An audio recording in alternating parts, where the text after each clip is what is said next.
Hello दोस्तों, कैसे हो सब लोग। अभी आपके आगामी एग्ज़ाम आ रही है जिसमें सीईटी हैं दोनों स्तर के। एक है ग्रेजुएशन लेवल पे और दूसरा क्या है सीनियर सेकेंडरी लेवल पे। और दोनों ही एग्ज़ाम में राजस्थान का जीके जो है वो बहुत बड़ा रोल अदा करने वाला है। और बहुत से बच्चे ऐसे हैं जो कंफ्यूज हैं कि सर नए ज़िले बन गए तो हमें दिमाग में इसकी आउटलाइन ही नहीं बन रही है। क्योंकि पहले तो हमने जिलों के इमेज को हमारे मस्तिष्क में बिल्कुल अच्छे से व्यवस्थित जमा रखा था, लेकिन जैसे ही नए जिले बने तो हमें समझ ही नहीं आ रहा कि किस जिले की आकृति कैसे बन गई है और किस जिले से कौन अलग हो गया और कौन सा जिला कहाँ से व्यवस्थित है। तो इसीलिए अभी हमारे पास समय है, अपन डेली लगभग कोशिश करेंगे कि आपको कंप्लीट 50 जिले, पूरे के पूरे 50 जिले, एक एक जिले को कंप्लीट करते हुए देखेंगे। और ये जो 50 जिले होंगे, ये जो 50 जिले होंगे, सबसे पहले तो उसकी अवस्थिति देखेंगे कि वो लोकेट कहाँ है, राजस्थान में उसकी स्थिति कैसी है।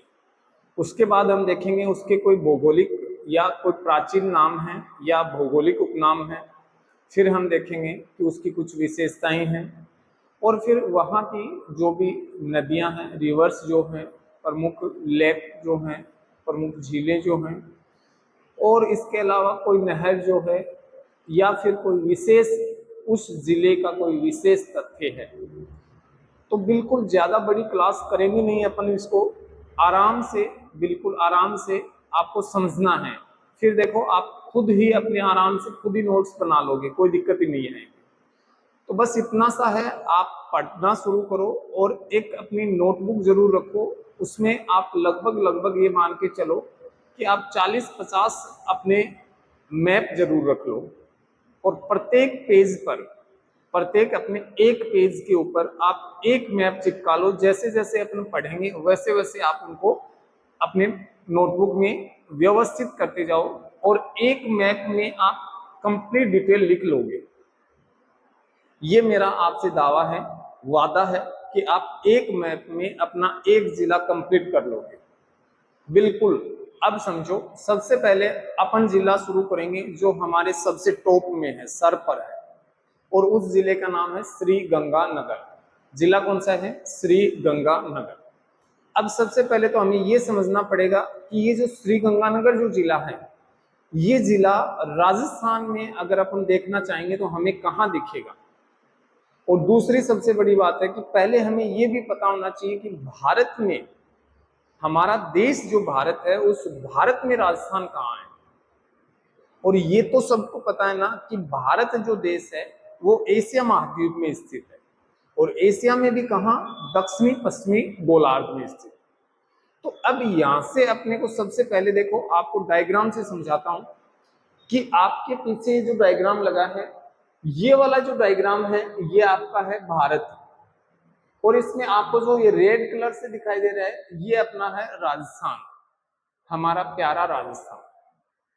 अब इस राजस्थान को हमने जूम करके अलग से बाहर निकाला और इसमें हम देख रहे हैं कि ये जो रेड कलर में आपको दिखाई दे रहा है, ये जो जिला है, इस जिले को अपन क्या कहते हैं? इस जिले को अपन कहते हैं बेटा श्री श्री गंगा नगर।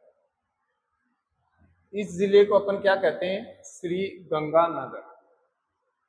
और ये जो जिला है, ये जिला क्या क्या विशेषताएं रखता है या इसकी कौन कौन सी भौगोलिक विशेषताएं हैं वो अपन पढ़ेंगे। इससे पहले अपन एक बार इसको अलग अलग से निकाल कर देखते हैं। तो अगर केवल आप श्री गंगानगर को ध्यान से देखोगे तो आपको ये आकृति दिखाई देगी। ये जो आपके सामने जो आकृति बन रही है, ये जो आकृति आपके सामने बन रही है, ये आकृति आपको दिखाई देगी। ये जो आकृति बन रही है ना, ये आपके श्री गंगानगर जिले की है। अब यहां आपने खूब पढ़ा होगा, इसमें आपने खूब बातें पढ़ी हैं कि पहली बात, सबसे पहले हम देखेंगे इसका कि प्राचीन नाम क्या है। सबसे पहले हम देखेंगे इसका प्राचीन नाम क्या है। तो देखो, अगर आप पेंसिल से अपने हाथ से ड्रॉ करना चाहो ऐसा डायग्राम, तो आप आराम से ड्रॉ कर सकते हो। अदरवाइज आपको मार्केट से ऐसे मैप एक एक जिले के नहीं मिलेंगे, आपको जो मैप मिलेंगे वो मिलेंगे पूरे राजस्थान के। पूरा राजस्थान जो है उसमें भी नवीनतम जो जिले हैं उनका अभी सीमांकन का कोई मुद्दा अभी चल ही रहा है। जो सीमांकन होगा उसके बाद व्यवस्थित आ पाएंगे। फिर भी कोशिश करना। ये जो जिला है ये अपना जिला रहेगा श्री गंगा। अब देखो अगली स्लाइड में सबसे पहले आपके मस्तिष्क में एक मैप तो बनना चाहिए। हमारा श्री गंगानगर जो जिला है ये इस प्रकार। फिर देखो अपन देखते हैं कि ये जो श्री गंगानगर जिला है इसका प्राचीन नाम था रामनगर। क्या नाम था? रामनगर। फिर होता यह है कि राजस्थान का एकीकरण कौन होता है, उस दौरान इसका नाम रख दिया जाता है श्री गंगानगर। और उसके बाद इसको हम किस नाम से जानते हैं? श्री गंगानगर के नाम से जानते हैं। इसका उपनाम जो है वो है आपका राजस्थान का अन्न भंडार या अन्नागार। क्या कहते हैं इसको अपन? राजस्थान का अन्नागार। इसके अलावा आपको एक नाम और मिलता है आंधियों वाला जिला। क्या कहते हैं इसको अपन? आंधियों वाला जिला। क्योंकि राजस्थान में सर्वाधिक जो आंधियां हैं वो कहाँ चलती हैं? श्री गंगानगर में चलती है। ठीक है ना? तो इसको अपन क्या कहते हैं? आंधियों वाला जिला। अब इसमें तहसीलें कितनी हैं? तो देखो इसमें कुल 6 तहसीलें हैं। एक है श्री गंगानगर, दूसरी है शार्दुल शहर, तीसरी है श्री करणपुर, चौथा है पदमपुर, फिर गजसिंहपुर और एक है सूरतगढ़। ऐसे क्रम से बोलो। देखो श्री गंगानगर, शार्दुल शहर, श्री गंगानगर, शार्दुल शहर, श्री करणपुर, पदमपुर, गजसिंहपुर और सूरतगढ़। 2 बार रिपीट करोगे याद हो जाएगा। देखो कैसे। सबसे पहले श्री गंगानगर, फिर शार्दुल शहर, फिर कौन है? शार्दुल शहर, श्री करणपुर, कौन है? श्री करणपुर, फिर आपने पदमपुर, फिर कौन है? गजसिंहपुर और फिर लास्ट में कौन है? सूरतगढ़। तो टोटल यहाँ तहसीलें कितनी है? 6 तहसीलें। नाम मैंने आपको याद करवा दिया। उसके बाद ये जो जिला शुभंकर है, इस श्री गंगानगर जिले का जिला शुभंकर कौन है? आपका चिंकारा। कौन है भाई? चिंकारा। अब मुझे कमेंट करके ये बताना कि ये जो चिंकारा है, मैंने आपको राज्य के प्रतीक चिन्ह करवाए थे, तो उसमें आप मुझे ये बताओ इस चिंकारा का वैज्ञानिक नाम क्या है ना? इस चिंकारा का वैज्ञानिक नाम क्या है ये आप मुझे बताओ। फिर देखो अपन देखते हैं श्री गंगानगर जो जिला है, श्री गंगानगर जिला पाकिस्तान पाकिस्तान तथा पंजाब के साथ सीमा बनाता है। सीमा बनाता। अब आप देखो, तो हमने कहा कि श्री गंगानगर जिला जो है वो पाकिस्तान तथा पंजाब के साथ क्या करता है? सीमा का निर्धारण करता है। अब कैसे करता है अब तो मैं बताऊं। इसमें अगर एग्जामिनर आपसे पूछेगा तो ये भी कह सकता है कि श्री गंगानगर जो जिला है वो अंतरराष्ट्रीय, वो क्या करता है? अंतरराष्ट्रीय सीमा। इसके अलावा अगर मैं कहूं पंजाब कौन सा हो गया? अंतरराज्यीय सीमा। अंतरराज्यीय सीमा यानी कि वह जिला जो अंतरराष्ट्रीय सीमा और अंतरराज्यीय सीमा। अंतरराष्ट्रीय मतलब 2 राष्ट्रों के बीच और अंतरराज्यीय मतलब 2 राज्यों के बीच। तो अंतरराष्ट्रीय सीमा भी बनाता है और अंतरराज्यीय सीमा भी बनाता है। कैसे बनाता है चलो देखते हैं। यहाँ कुछ क्वेश्चन जो है वो आपको समझने पड़ेंगे कि सर ये क्वेश्चन जो है ये पूछे कैसे जाते हैं। देखो यहां से आपको समझना होगा, बहुत अच्छे से समझ पाओगे आप।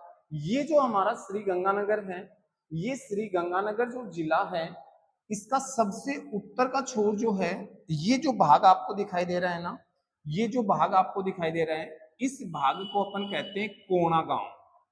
क्या कहते हैं भाई? कोणा गांव। और ये जो कोणा गांव है ये राजस्थान का हमारा पूरा राजस्थान है, उस राजस्थान का उत्तरतम बिंदु है, क्या है, उत्तरतम बिंदु है। यानी कि पूरा राजस्थान है, इस राजस्थान का सबसे उत्तरी बिंदु जो है वो कोणा गांव है, और ये गांव यहाँ है, ठीक है ना। कहाँ है, आपको दिखाई दे रहा होगा। आपने जब राजस्थान का अक्षांशीय विस्तार पढ़ते हो तो आप कहते हो कि राजस्थान का जो अक्षांशीय विस्तार है वो कहां से शुरू होता है, 23 डिग्री 3 मिनट उत्तरी अक्षांश से लेकर 30 डिग्री 12 मिनट उत्तरी अक्षांश। और ये 30 डिग्री 12 मिनट उत्तरी अक्षांश जो है ये कोणा गांव है, खूब पढ़ा आपने कोणा गांव। और ये जो कोणा गांव है ये यहाँ इस किनारे पे स्थित है।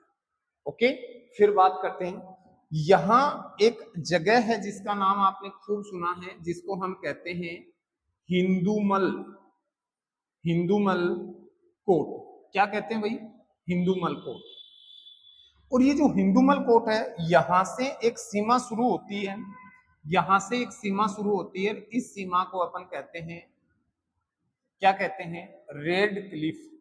क्या कहते हैं, रेड क्लिफ रेखा। क्या कहते हैं इसको अपन, रेड क्लिफ रेखा।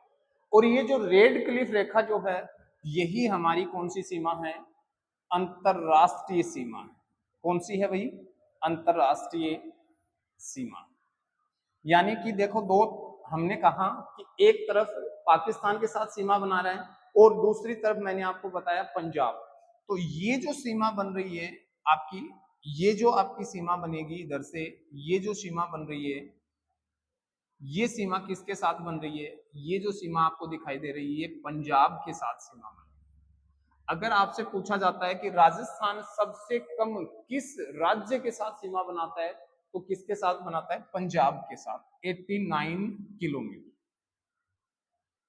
ओके, अब देखो इसमें केवल पंजाब के साथ नहीं बनाता ये, इसके आगे अगर आप ध्यान दोगे तो हनुमानगढ़ भी इसमें सीमा बनाता है।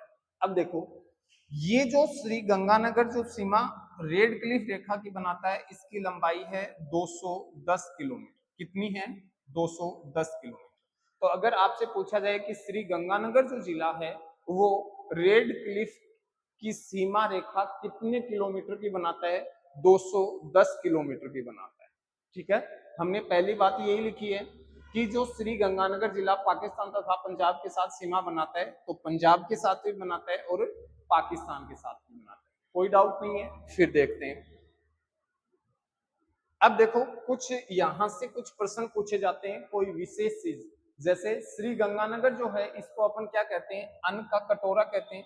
सर्वाधिक यानी कि सबसे ज्यादा जो कृषि मंडियां जो है ना, सबसे ज्यादा जो कृषि मंडियां हैं वो कहाँ हैं, श्री गंगानगर में। इसके अलावा राज्य का, हमारे राजस्थान राज्य का छठा 6 नंबर का जो शुष्क बंदरगाह है, कितने नंबर का है, 6 नंबर का शुष्क बंदरगाह कौन सा है, कहाँ स्थित है, गंगानगर में।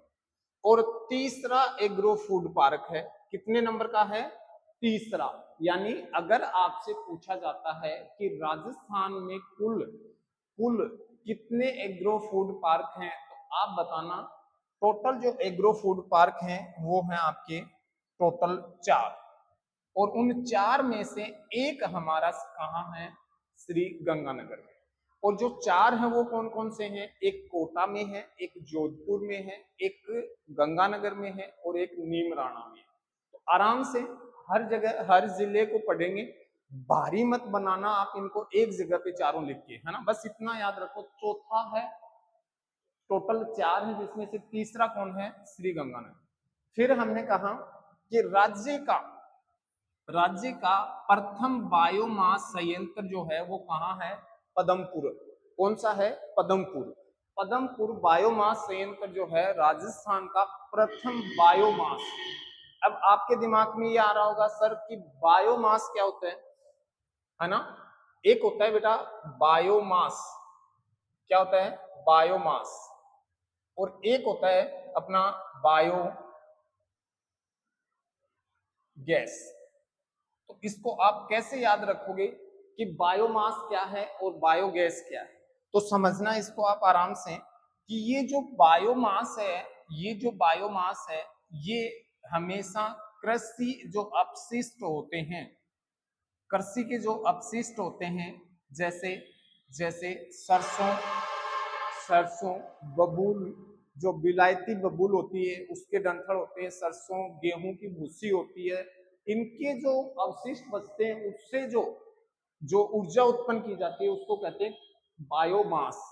और बायोगैस जो होते हैं, बायोगैस जो होती है, इसमें क्या होता है, इसमें होता है आपके पशुओं के जो अपशिष्ट होते हैं, पशु अपशिष्ट, क्या होता है, पशु अपशिष्ट जो होते हैं उनसे जो ऊर्जा उत्पन्न की जाती है उसको अपन कहते हैं बायोगैस। क्या कहते हैं भाई, बायोगैस। तो याद रखना बायोमास, मास यानी वजन ज्यादा होगा कृषि में, और बायोगैस, गैस कौन छोड़ते हैं, पशु छोड़ते हैं, बस इतना याद रखना, ठीक है। फिर हमने कहा कि एशिया का सबसे बड़ा केंद्रीय कृषि जो फार्म है, एशिया का सबसे बड़ा केंद्रीय कृषि फार्म जो है वो सूरतगढ़ में स्थित है। वो कहाँ स्थित है, सूरतगढ़ में। और इसकी स्थापना होती है, कब होती है, 1956 में, 1956 ईस्वी में इसकी स्थापना की जाती है। और सबसे बड़ी बात है, इसका जो सहयोगी जो देश था, इसका सहयोगी, इसका जो सहयोगी देश है वो देश कौन सा है, वो अपना है रूस। कौन सा है भाई, रूस। अब यहां देखो, इसको अपन लेजी नहीं बनाएंगे, वैसे अगर हम देखें कि केंद्रीय कृषि फार्म जो सेकंड नंबर का है, दूसरा जो है वो पहले श्री गंगानगर में ही आता था, जैतसर में, लेकिन जैसे ही जिला अनूपगढ़ बना दिया तो जैतसर कहां चला गया, अनूपगढ़ में चला गया, तो उसको अपन वहां पढ़ेंगे। इसके अलावा राज्य का प्रथम सुपर थर्मल पावर स्टेशन जो है वो भी कौन सा है, सूरतगढ़ है। अब देखो, यहां मैं आपको थोड़ा सा और बता देता हूं कि आपके दिमाग में ये चीजें चलती हैं कि सर एक शब्द है, एक शब्द है जिसको हम क्या कहते हैं, एक शब्द है जिसको हम कहते हैं सुपर थर्मल। क्या कहते हैं, सुपर थर्मल। और एक शब्द होता है जिसको अपन कहते हैं सुपर क्रिटिकल। अब आपके दिमाग में ये जो शब्द आते हैं, जैसे ही आपके दिमाग में आते हैं आपको लगता है कि दोनों चीजें एक ही होंगी। देखो, एक नहीं है, दोनों में फर्क है। सुपर क्रिटिकल का मतलब ये होता है कि उस संयंत्र की, उस पावर स्टेशन की उत्पादन जो क्षमता है वो 1000 मेगावाट से अधिक हो। कितनी हो, 1000 मेगावाट से अधिक हो। परंतु प्रत्येक इकाई जो है ना, प्रत्येक इकाई, और उस प्रत्येक इकाई की उत्पादन क्षमता क्या हो, 500 मेगावाट से अधिक हो। कितनी हो, 500 मेगावाट से अधिक हो। जबकि अगर सुपर थर्मल की बात करता हूं तो उसकी उत्पादन क्षमता कितनी होगी, 1000 मेगावाट होगी। लेकिन लेकिन प्रत्येक इकाई की उत्पादन क्षमता जो है वो 500 मेगावाट से अधिक नहीं होगी। क्या नहीं होगी, 500 मेगावाट से अधिक नहीं होगी। तो इस बात का आपको बहुत अच्छे से ध्यान रखना है कि सुपर थर्मल और सुपर क्रिटिकल दोनों क्या हैं। अब हमने जो पढ़ा है उसमें हमने यही तो पढ़ा है कि राजस्थान राज्य का प्रथम सुपर थर्मल पावर स्टेशन कौन सा है, सूरतगढ़ है। और इसकी जो उत्पादन क्षमता है, इसकी जो उत्पादन क्षमता है वो कितनी है, 1500 मेगावाट। इसीलिए इसीलिए इसे राजस्थान का आधुनिक तीर्थ स्थल भी कहा जाता है। सूरतगढ़ को कहा जाता है राजस्थान का आधुनिक तीर्थ स्थल। तो देखो, एशिया का सबसे बड़ा कृषि फार्म सूरतगढ़ में है, और भारत में राजस्थान का प्रथम सुपर थर्मल पावर स्टेशन कहाँ है, सूरतगढ़ में। फिर देखो, ये जो करणपुर जगह, श्री करणपुर तहसील है, इसमें द गंगानगर शुगर मिल की स्थापना की जाती है 1956 में। सार्वजनिक क्षेत्र की, राज्य की पहली शुगर मिल थी सार्वजनिक क्षेत्र की। लेकिन याद रखना कि यहां से 1968 ईस्वी में चुकंदर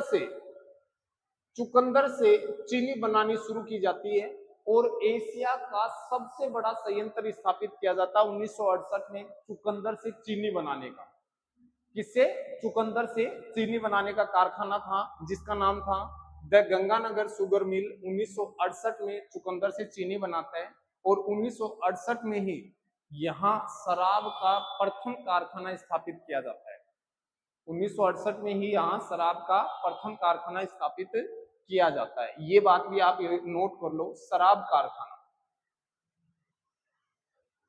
वैसे तो आपको पता है सबसे ज्यादा शराब कारखाने अलवर जिले में हैं, इसीलिए अलवर को अपन क्या कहते हैं? राजस्थान का स्टॉकलैंड। ठीक है, अब अगली स्लाइड में हम देखते हैं। और हमने कहा कि अगली जो स्लाइड है वो क्या कहती है? वो ये कहती है कि ये जो श्री गंगानगर है इसमें एक नदी बहती है जिसका नाम है घग्गर। कौन सी है? घग्गर नदी। और ये जो नदी है ये जब इसमें पानी की आवक अधिक हो जाती है तो ये श्री गंगानगर जिले से यहाँ से बहते हुए और आगे पाकिस्तान के फोर्ट अब्बास तक चली जाती है। कहां तक चली जाती है? फोर्ट अब्बास तक। और फोर्ट अब्बास तक जाती है तो पाकिस्तान में जो इसका क्षेत्र है वो कहलाता है हकरा। क्या कहलाता है? हकरा। और हनुमानगढ़ में इसका जो प्रवाह क्षेत्र है वो कहलाता है नाली। क्या कहलाता है? नाली। तो यहाँ नदी केवल एक है जिसका क्या नाम है आपका? नाली हकरा, यानी कि घग्गर नदी। कौन सी नदी है? घग्गर नदी। अब देखो यहाँ जो नहर है वो इंपॉर्टेंट है। नहर जो है उस नहर का नाम है गंग नहर। और ये जो गंग नहर है ये भारत की प्रथम नहर सिंचाई परियोजना है।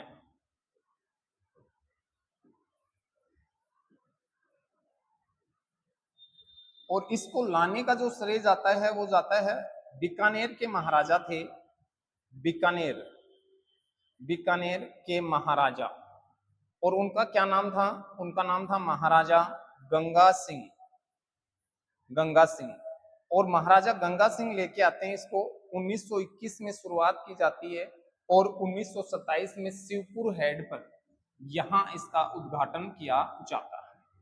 अब देखो यहां से जो प्रश्न पूछेगा वो क्या पूछेगा कि ये जो गंग नहर है ये भारत की पूछे चाहे राजस्थान की पूछे सबसे प्राचीनतम है। तो इसमें क्या बताना आपको कि ये सतलज नदी पर हुसैनी वाला पंजाब से निकाली गई है। कहां से? हुसैनी वाला पंजाब से। अब क्या है कि ये लास्ट इसका अंतिम पॉइंट है शिवपुरी हेड।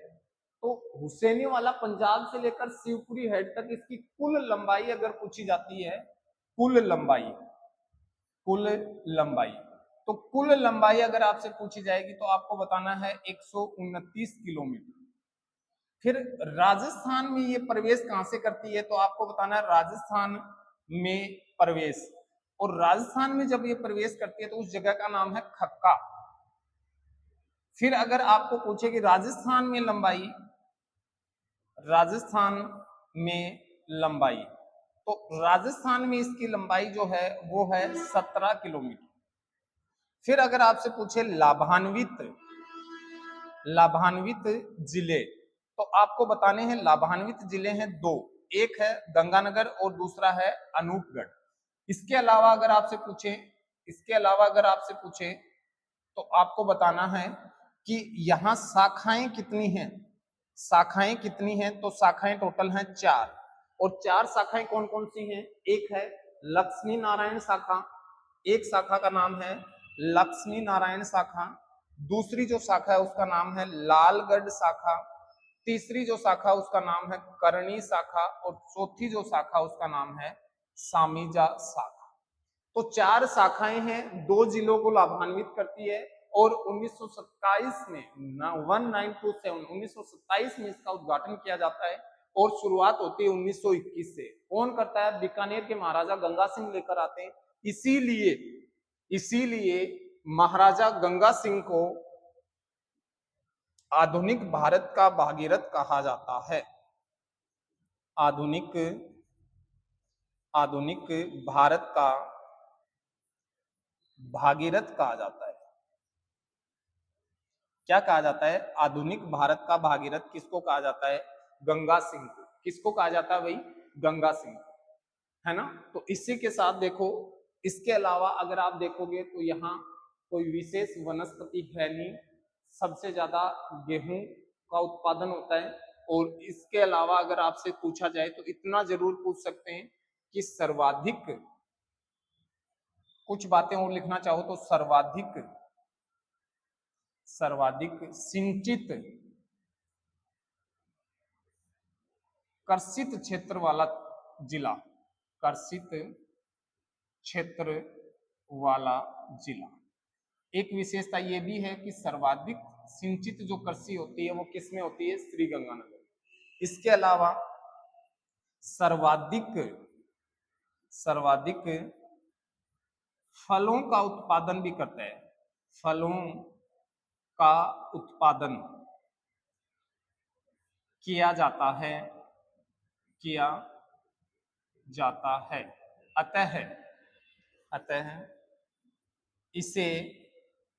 अतः इसे बागानों की भूमि भी कहते हैं, बागानों की भूमि। अतः इसे बागानों की भूमि कहा जाता है। अतः इसे क्या कहा जाता है, बागानों की भूमि कहा जाता है। अब देखो एक बार रिकैप करवा देता हूं आपको शुरुआत से। हमने कहा कि श्रीगंगानगर जिला है जो हमारे राजस्थान में कहाँ स्थित है, सबसे ऊपर स्थित है, सबसे चोटी पर स्थित है, जिसकी आकृति ये आपको दिखाई दे रही होगी। फिर हमने कहा कि इसके उपनाम, प्राचीन नाम रामनगर, उपनाम राजस्थान का नगर आंधियों वाला जिला, 6 तहसीलें हैं, जिला शुभंकर चिंकारा है। फिर हमने कहा कि यह है पाकिस्तान और पंजाब के साथ सीमा बनाता है, अंतर्राष्ट्रीय और दूसरी अंतर्राज्यीय सीमा कैसे बनाता है, कोणा गांव, हिंदूमल कोट, सारी बातें मैंने आपको बताई हैं। उसके बाद हम कहते हैं कि ये इसकी कुछ विशेषताएं हैं। और फिर हमने कहा कि सर्वाधिक सिंचित कृषि क्षेत्र वाला जो जिला है वो श्रीगंगानगर है और सर्वाधिक फलों का उत्पादन करता है, इसलिए इसे बागानों की भूमि कहा जाता है। और इसके अलावा अगर देखते हैं तो यहाँ प्रमुख नहर जो है वो गंग नहर है। और इसके अलावा भी अगर पूछे जाता है आपसे तो इंदिरा गांधी नहर की 2 शाखाएं हैं। इंदिरा गांधी नहर जो है उसकी 2 शाखाएं हैं, 2 शाखाएं हैं। वो शाखाएं भी यहाँ आपको सूरतगढ़ और अनूपगढ़ शाखाएं हैं, वो भी यहाँ सिंचाई कार्य में उपयोग ली जाती है। कैसा लगा आपको अपना जिला दर्शन वाला एपिसोड? अगर आपको अच्छा लगा है तो दबा के शेयर कीजिए।